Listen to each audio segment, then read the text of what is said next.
What is up? I hope that this episode finds you well. Today I am going to walk you through how I get my clients feeling and looking good in their birthday suits. But before we get into what to do, I just want to rattle off a few things that you don't need to do because it'll save you a whole bunch of time, energy, and money. You do not need supplements. You don't need greens powders, multivitamins, probiotics, athletic greens, detox teas, cleanses, cold showers, saunas, lymphatic massages.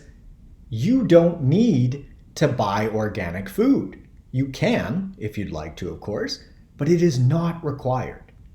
You don't need to pick up grass-fed meat or wild-caught fish. You can, of course, but it is not a requirement. You don't need to do 1,000,000 HIIT workouts every week or even go to the gym. You don't need to give up alcohol. Your booze intake is going to depend on your ultimate goal, but 99% of my clients still drink.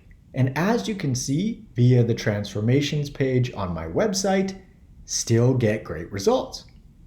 Now, if there's anything that I didn't mention there that you're curious about as far as don't needs go, now we're going to cover the only things that you do need to look, feel, and perform amazingly well.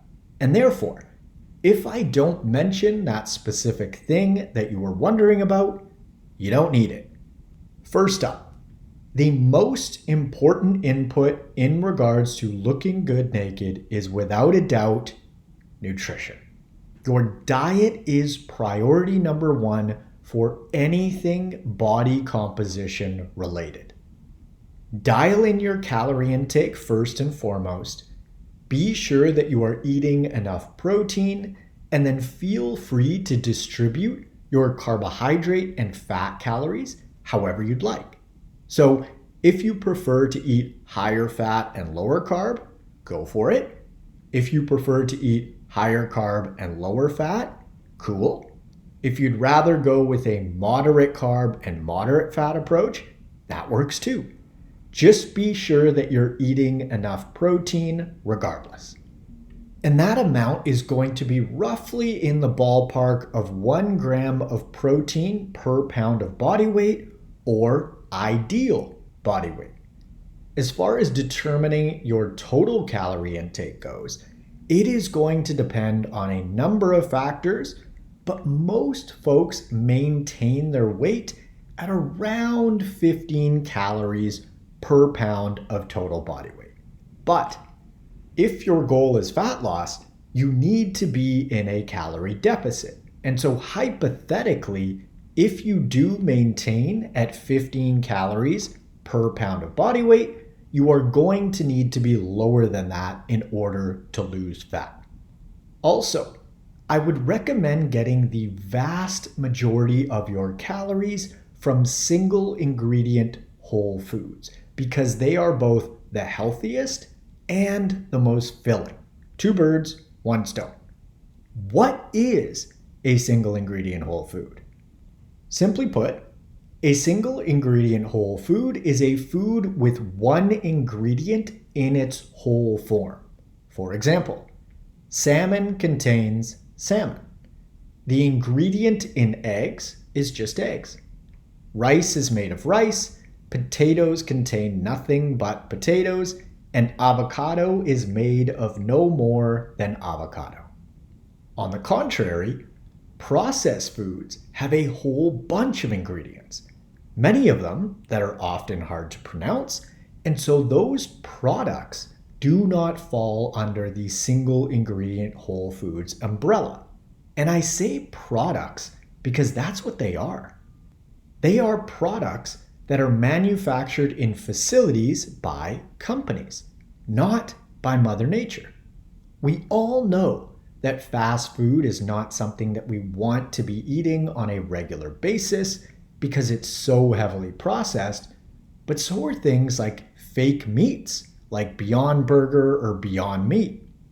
If you're curious, Take a look at the ingredient label on that slop. It is so incredibly processed, super environmentally unfriendly, despite what some folks may tell you, and it is simply not healthy.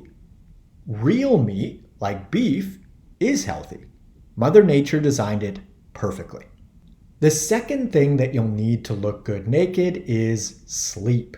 There is so much magic that happens while we sleep. Our immune systems recharge and reboot. We consolidate memories. We work through emotional turmoil via things like dreams. We clear harmful byproducts from our brains via the cerebral spinal fluid. We regulate our hormonal system, and the list goes on.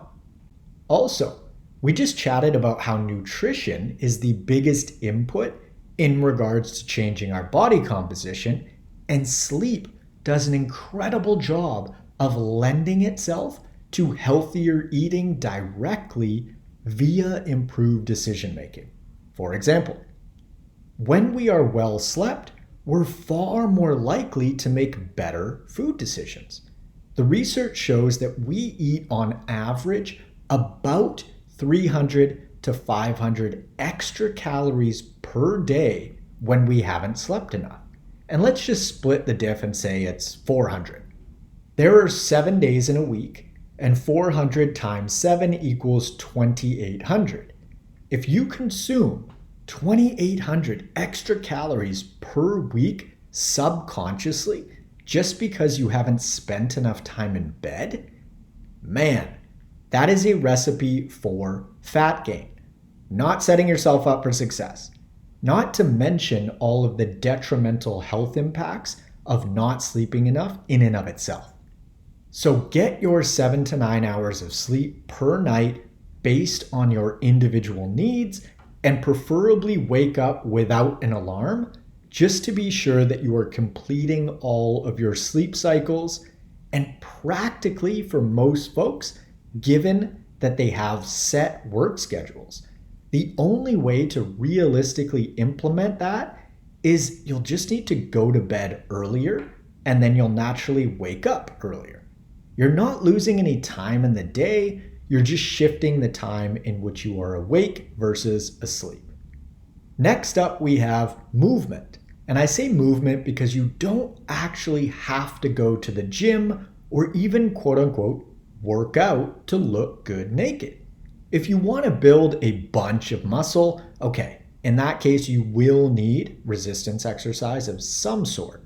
But if you just want to be generally healthy and fit, you can just live an active lifestyle via hitting 10,000 steps per day. If you'd like to do other things on top of that, even better. However, that's a bonus. You can look incredible by dialing in your diet, sleeping like a baby, and walking. And it sounds so simple, right? And the truth is that it actually is. The part that tends to be difficult for most folks is doing the correct things consistently. If there was a quote unquote secret to my approach with my clients, it's that we double down on the things that provide the best results and we ignore the rest. Because like I mentioned at the outset of this episode, not only do you not need to do all of those first things that I mentioned, they're actually just using up your valuable energy and time and simply distracting you from the things that are going to provide you with the progress that you truly want. The fourth pillar that I focus on with my clients is stress management. However, when we dial in the nutrition, movement, and sleep pieces, it sets us up for success on the stress management front right away. Because poor nutrition, lack of movement, and inadequate sleep are massive stressors in and of themselves. And so when we dial in the big three, it often makes us so resilient to stress that we're in a much better position to handle whatever life throws at us. Having said that, when need be, we do implement a number of different stress management strategies based on my individual clients' needs, psychology, lifestyle, time constraints, etc. That's it, guys. That is the recipe to look, feel, and perform your best. This is how I get my clients great results. And this is what I do personally. I am not holding any confidential information back here. There is no secret sauce, supplement, diet of the month, or anything like it. Nutrition, movement, sleep, and targeted stress management strategies implemented consistently. And if anyone tells you otherwise, they're probably trying to sell you some sort of product or the idea of a shortcut which does not exist. The foundations are the foundations for a reason. They fucking work. If you're interested in applying for one-on-one nutritional coaching and or workout design with me, you can click the link in the description below or head on over to n1fitness.com/coaching. On Instagram, I'm at N1Fitness. On TikTok, I'm at the N1Fitness. And on YouTube, I'm at Marcus Sadu/N1Fitness. If you'd like to, feel free to leave us a review on your favorite podcast platform and be sure to hit that subscribe button. Thanks so much for tuning in. I hope that you found this episode useful, and I will catch you on the next one. See ya.